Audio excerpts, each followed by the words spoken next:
দলিল লেখকদের পেশাগত মর্যাদা ও অধিকার নিশ্চিত সহ ৭ দফা দাবি বাস্তবায়নের লক্ষ্যে খুলনা জেলা প্রশাসকের কাছে স্মারকলিপি দিয়েছেন বাংলাদেশ দলিল লেখক সমিতির নেতৃবৃন্দ।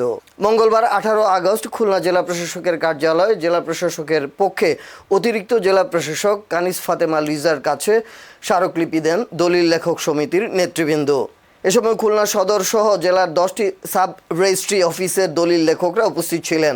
স্মারকলিপিতে দলিল রেজিস্ট্রেশন পদ্ধতি আধুনিকায়নের নামে দলিল লেখকদের পেশাচ্যুত না করা, প্রতি দলিলে ৫,০০০ টাকা সম্মানী ভাতা বাস্তবায়ন এবং লাইসেন্সপ্রাপ্ত দলিল লেখক ছাড়া অন্য কাউকে দলিল মুসাবিদা ও দাখিলের সুযোগ না দেওয়ার দাবি জানানো হয়।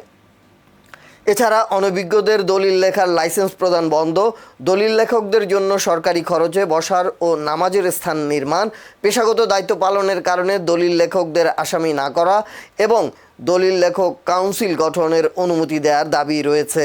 খুলনা জেলা দলিল লেখক সমিতির ভারপ্রাপ্ত সভাপতি শেখ মোশাররফ হোসেন এবং সাধারণ সম্পাদক ফিরোজ হাসান সহ বিভিন্ন সাব রেজিস্ট্রি অফিসের দলিল লেখক নেতৃবৃন্দ এই সময় উপস্থিত ছিলেন।